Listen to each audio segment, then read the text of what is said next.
മരുന്നുകൾ പകുതി വിലയിൽ വിശ്വസ്തയോടെ ഇനി മേപ്പാടത്തും. ചേലക്കര മേപ്പാടം സെന്ററിൽ ജനനന്മ മെഡിക്കൽസ് പ്രവർത്തനം തുടരുന്നു. ഉതുവടിക്കും പാഞ്ഞാളിനും പിന്നാലെ നന്മ മെഡിക്കൽ ഗ്രൂപ്പിന്റെ ഏറ്റവും മികച്ച സേവനങ്ങൾ ഇനി മേപ്പാടത്തുകാർക്കും സ്വന്തം. ബ്രാൻഡഡ് മരുന്നുകൾക്ക് 10% മുതൽ വിലക്കിഴിവും ജനറിക് മരുന്നുകൾക്ക് 50% ലാഭവും ഞങ്ങൾ ഉറപ്പു നൽകുന്നു. മരുന്നുകൾ ഓർഡർ ചെയ്യാൻ കുറിപ്പടികൾ വാട്സ്ആപ്പ് ചെയ്താൽ മതി. സൗജന്യ ഹോം ഡെലിവറി സൗകര്യവും ലഭ്യമാണ്. കുറഞ്ഞ നിരക്കിൽ മികച്ച ചികിത്സാ സഹായം, അതാണ് ജനനന്മ.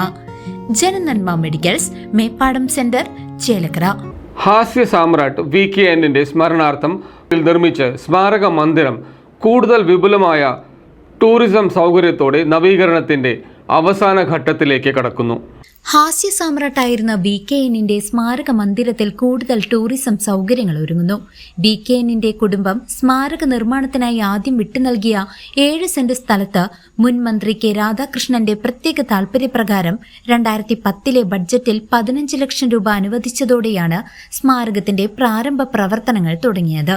നിർമ്മാണം പൂർത്തിയാക്കി 2012 അന്നത്തെ സാംസ്കാരിക വകുപ്പ് മന്ത്രി KC ജോസഫാണ് ഈ മന്ദിരം ഉദ്ഘാടനം ചെയ്തത്. എന്നാൽ സ്ഥലപരിമിതി മൂലം തുടർ പ്രവർത്തനങ്ങൾക്ക് ഏറെ വെല്ലുവിളികൾ നേരിട്ടിരുന്നു.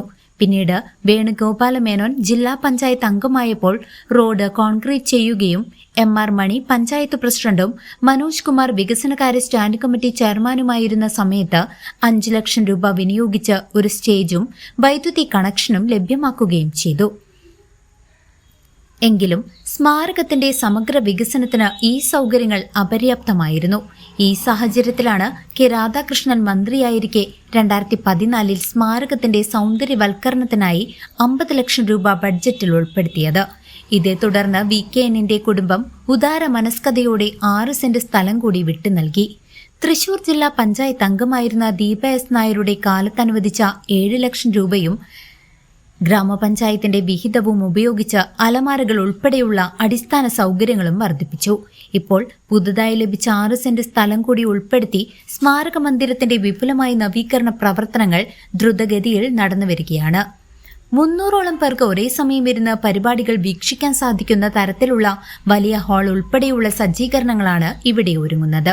ഫെബ്രുവരി പകുതിയോടെ നവീകരിച്ച VKN സ്മാരക മന്ദിരത്തിന്റെ ഉദ്ഘാടനം നിർവഹിക്കാനാകുമെന്ന പ്രതീക്ഷയിലാണ് സ്മാരക സമിതി അംഗങ്ങൾ.